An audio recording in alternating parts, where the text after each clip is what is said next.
शिक्षा मंत्री ने कहा क्षेत्रीय भाषा के 10,000 शिक्षक होंगे नियुक्त। नरसिंहगढ़ भाटीसोल मैदान में रविवार को 22वां संथाली भाषा दिवस का आयोजन किया गया। इस मौके पर मुख्य अतिथि शिक्षा मंत्री रामदास सोरेन ने कहा कि प्रदेश में जनजातीय क्षेत्रीय भाषा तथा शिक्षा की बुनियादी को मजबूत करना जरूरी है। श्री रामदास सोरेन ने कहा कि लगभग 10,000 क्षेत्रीय भाषा के शिक्षकों की बहाली होगी। उन्होंने कहा कि पंडित रघुनाथ मुर्मू जनजातीय विश्वविद्यालय में राज्यपाल द्वारा वीसी की नियुक्ति होते ही शिक्षकों को तत्काल बहाली कर दी जाएगी। उन्होंने कहा कि सरकारी विभागों और थाना में अनुवादक की नियुक्ति की बात चल रही है ताकि लोग अपनी भाषा में शिकायत और आवेदन कर सकें। उन्होंने कहा कि संताली को संविधान की 8वीं अनुसूची में दर्ज कराया गया था कि यह लुप्त न हो। आज हम इसे अनदेखी नहीं कर सकते। यह दुख की बात है कि प्रदेश में सैकड़ों संताली शिक्षक हैं पर उन्हें औलचिकी नहीं आती। उन्होंने विभागीय समीक्षा बैठक में अधिकारियों को निर्देश दिया है कि जिन्हें औलचिकी नहीं आती उसकी सूची तैयार करें। सभी को प्रशिक्षण दिलाया जाएगा। इस मौके पर विशिष्ट अतिथि के रूप में प्रदेश परगना बैजू मुर्मू, पूर्व विधायक लक्ष्मण टुडू समेत संताली साहित्यकार और बुद्धिजीवी शामिल हुए। इसका शुभारंभ संताली साहित्यकार पंडित रघुनाथ मुर्मू, धर्मगुरु रामदास टुडू, सिधो कान्हू फूलझानों की तस्वीर पर पुष्प अर्पित कर हुआ। 28 दिसंबर को मुख्यमंत्री जारी करेंगे मैया योजना की बढ़ी हुई राशि की पहली किस्त। मैया सम्मान योजना के तहत 2500 की पहली किस्त 28 दिसंबर को महिलाओं के खाते में आएगी। इस योजना के तहत अब तक 1000 रुपये लाभुकों को दिए जाते थे। राशि की बढ़ोतरी के बाद महिलाओं को पहली किस्त का इंतजार था। नामकुम के खोजाटोली मैदान में आयोजित कार्यक्रम में मुख्यमंत्री हेमंत सोरेन शामिल होंगे। इस कार्यक्रम में विभागीय मंत्री, सांसद और विधायक शामिल होंगे। इस मेगा कार्यक्रम में राज्य भर से मैया सम्मान योजना के हजारों लाभुक जुटेंगे। इसके लिए सभी जिलों के उपायुक्तों को विशेष जवाबदेही दी गई है। लाभुकों की सूची तैयार कर राजधानी रांची लाने की विशेष व्यवस्था की जा रही है। हजारीबाग चौकीदार बहाली की लिखित परीक्षा का परीक्षा फल जारी। हजारीबाग जिला में चौकीदार के रिक्त पदों पर नियुक्ति के लिए 20 दिसंबर को लिखित परीक्षा आयोजित की गई थी। लिखित परीक्षा में उत्तीर्ण अभ्यर्थियों की सूची 22 दिसंबर को जारी कर दिया गया। लिखित परीक्षा में उत्तीर्ण अभ्यर्थियों को अब शारीरिक जांच व दौड़ प्रतियोगिता 26 दिसंबर को करजन मैदान हजारीबाग में कराया जाएगा। अभ्यर्थियों के लिए स्थल पर पहुंचने का समय सुबह 6 बजे है। दौड़ सुबह 8 बजे से शुरू होगी। सभी अभ्यर्थियों को प्रवेश पत्र के साथ एक पहचान पत्र लाना अनिवार्य है। मुख्यमंत्री आज बिशप हाउस में केक काटकर क्रिसमस की दी बधाई। मुख्यमंत्री हेमंत सोरेन और विधायक कल्पना सोरेन रविवार शाम आर्च बिशप हाउस पहुंचे। इस दौरान दोनों ने आर्च बिशप विसेंट आइंद को क्रिसमस की बधाई दी। मुख्यमंत्री ने आर्च बिशप हाउस के बगीचे में माता मरियम के ग्रोटो का दर्शन किया। इस ग्रोटो को आर्च बिशप हाउस के बगीचे में जलकुंड के समक्ष बनाया गया है, जिसमें माता मरियम की प्रतिमा स्थापित की गई है। इसके बाद मुख्यमंत्री हेमंत सोरेन व कल्पना सोरेन ने चरणनी के भी दर्शन किए। इसके बाद दोनों ने केक भी काटा। मौके पर मुख्यमंत्री और आर्च बिशप विसेंट आइंद के बीच बातचीत हुई। मुख्यमंत्री ने कहा कि क्रिसमस प्रेम और शांति का संदेश देता है। उन्होंने आम जनता के हित में किए जा रहे कार्यों की भी जानकारी दी। आर्च बिशप विसेंट आइंद ने कहा कि हमें अपने जीवन में सेवा का भाव लाने की जरूरत है। जिस तरह से यीशु ने अपने जीवन में हमारे लिए व्यतीत किया, वैसे ही सेवा भाव से हमें भी दूसरों के लिए जीना है। खलारी में अपराधियों ने 3 हाईवा डंपरों में लगाई आग। खलारी थाना क्षेत्र के निर्मल महतो चौक के पास रविवार सुबह 3 बजे आलोक गिरोह के अपराधियों ने 3 हाईवा डंपरों में आग लगा दी। 3 बाइक से आए 6 अपराधियों ने झील होटल के समीप से फ्लाई एस लदे 2 हाईवा डंपरों को चालक समेत अगवा कर लिया। एक अपराधी डंपर में बैठ गए और ड्राइवर को कब्जे में लेकर दोनों को निर्मल महतो चौक ले गए। दोनों डंपरों को सड़क पर खड़ा कर राय बड़मू रोड और खलारी पुतरादू रोड को जाम कर दिया। इसके बाद अपने साथ लाए तेल को छिड़क कर डंपरों में आग लगा दी।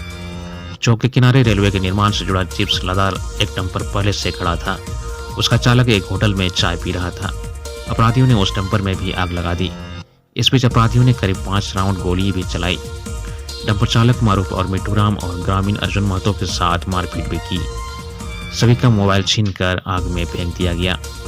घटना को अंजाम देने के बाद अपराधी भाग गए। सूचना मिलते ही खलारी थाना प्रभारी विजय कुमार सिंह के अलावा मेकलोसीगंज थाना के गोविंद कुमार, पिपरवार थाना प्रभारी प्रशांत कुमार मिश्रा और बुढ़मू थाना प्रभारी रितेश महतो पहुंच गए। सीसीएल के चूरी माइंस रेस्क्यू से दमकल मंगाया गया। आग पूरी तरह काबू पाने के लिए दमकल को 2 बार पानी भरना पड़ा। इसके बावजूद तीनों हाईवा जल गए। फ्लाई एस लदे डंपर टंडवा मिश्रौल के थे। जले हुए डंपरों को सड़क से हटाकर आवागमन चालू कर दिया गया है। कल राज्य के कुछ हिस्सों में हो सकती है बारिश, 25 से साफ रहेगा मौसम। क्रिसमस से एक दिन पहले मंगलवार को राज्य के अलग अलग हिस्सों में बारिश होने का अनुमान है। मौसम केंद्र के अनुसार बंगाल की खाड़ी में बन रहे निम्न दबाव के कारण राज्य के उत्तर पश्चिम तथा दक्षिणी हिस्से में हल्की बारिश हो सकती है। इस दौरान राज्य के करीब करीब सभी हिस्से में बादल भी छाए रहेंगे। 25 दिसंबर से मौसम साफ रहेगा। ज्ञात हो कि पिछले कुछ दिनों से राजधानी सहित राज्य के कुछ हिस्सों में बादल छाए रहने के कारण न्यूनतम तापमान सामान्य से ऊपर चला गया था। रविवार को राजधानी का न्यूनतम तापमान 13 डिग्री सेल्सियस रहा। वहीं जमशेदपुर का न्यूनतम तापमान 15 व डाल्टनगंज का 10 डिग्री सेल्सियस रहा। वहीं बादल छाए रहने के कारण ठंड का एहसास कम हो पा रहा है। चतरा जिले में एक ही गड्ढे से मिला लापता युवक और महिला का शव। 13 दिसंबर से लापता आशा देवी व विकास कुमार यादव का शव पुलिस ने रविवार को थाना क्षेत्र के बामेश्वरी गाड़ा जंगल के गड्ढे से बरामद किया है। आशा देवी बामी गांव व विकास कुंदा थाना क्षेत्र के मिदवाड़ी गांव का रहने वाला था।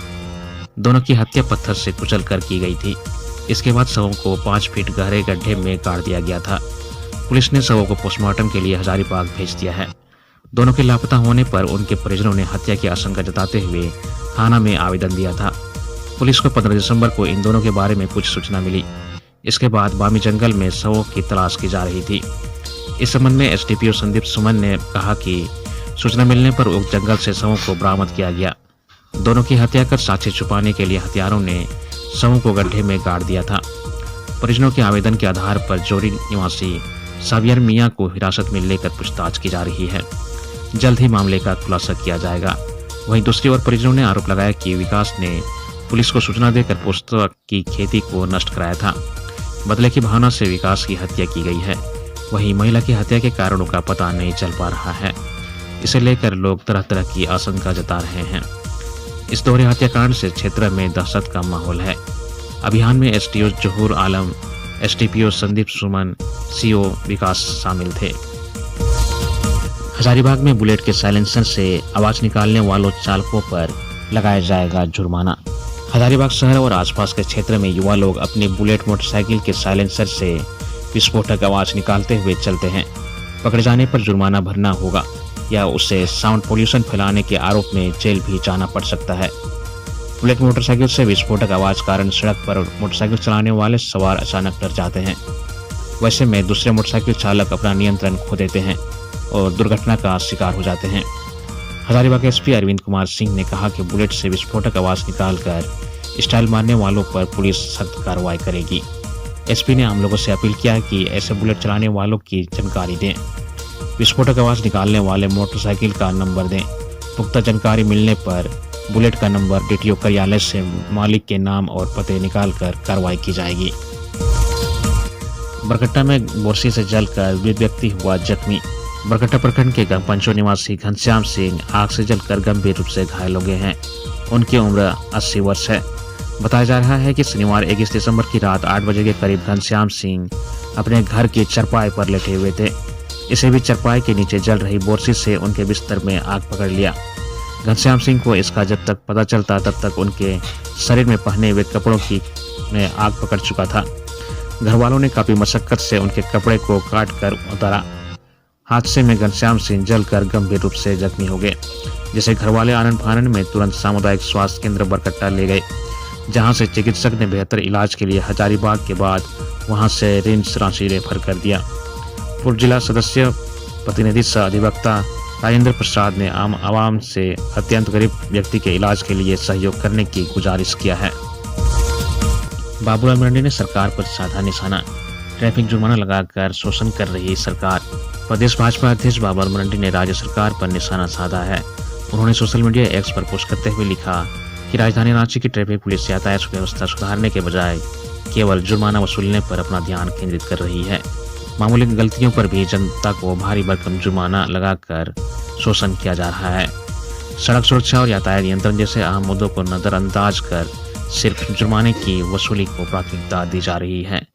सड़क सुरक्षा के लिए यातायात नियमों का पालन जरूरी है, लेकिन जब तक सड़कों की दशा नहीं सुधरेगी, ट्रैफिक सिग्नल नहीं होंगे और लोगों को जागरूक नहीं किया जाएगा, तब तक सिर्फ जुर्माना वसूलने से समस्या का हल नहीं होगा। उन्होंने कहा कि इस मुद्दे पर बेहद संवेदनशीलता की जरूरत है। आमजनों पर लगाए गए भारी भरकम जुर्माने पर राज्य सरकार पुनर्विचार करें। परीक्षा पे चर्चा के लिए 14 जनवरी तक करा सकते हैं पंजीयन। परीक्षा पे चर्चा कार्यक्रम के लिए विद्यार्थी 14 जनवरी तक अपना पंजीयन करा सकेंगे। केंद्रीय शिक्षा मंत्रालय ने निर्देश के अनुरूप झारखंड शिक्षा परियोजना ने सभी जिलों को पत्र जारी किया है। इसमें कक्षा 6 से 12वीं तक के विद्यार्थी के साथ साथ शिक्षक अभिभावक भी अपना पंजीयन करा सकते हैं। झारखंड से कुल 36 प्रश्नों का चयन किया जाएगा। परीक्षा पे चर्चा कार्यक्रम का आयोजन पिछले 7 वर्षों से किया जा रहा है। पिटाड़ में हाथियों का उत्पात, एक मवेशी की ली जान। पिटाड़ में हाथियों का आतंक लगातार जारी है। करीब 32 हाथियों के झुंड ने शनिवार रात में पुनः पालगंज पंचायत में उत्पात मचाया। इस दौरान कई लोगों के घर तोड़ दिए गए, एक बैल को भी मार दिया गया, जबकि दर्जन भर लोगों की फसल को बर्बाद भी कर दिया गया। फिलहाल हाथियों का झुंड टुंडी इलाके की तरफ चला गया है। घटना की सूचना के बाद नगर विकास मंत्री सुदीप्य कुमार सोनू, बीडीओ मनोज कुमार मरंडी सहित वन विभाग के अधिकारी भी पहुंचे और घटना का जायजा लिया। इस दौरान मंत्री ने पीड़ित लोगों से मिलकर समझाया और 3 लोगों को 10-10 हजार मुआवजा और एक पेटी चावल उपलब्ध कराया गया। बताया गया कि शुक्रवार सुबह किचरिंग पंचायत व मंजलाडी इलाके में नुकसान पहुंचाने के बाद शनिवार शाम को हाथियों का झुंड पालगंज सीमा में आ गया है। गुमला में हथियार के बल पर लूटे 70,000 रुपये। गुमला में अपराध थमने का नाम नहीं ले रहा है। आए दिन लूटपाट, चोरी व हत्या की घटनाएं घट रही है। ऐसे ही लूट का एक मामला सामने आया है। महिला से हथियार के बल पर लूटपाट की घटना घटी है।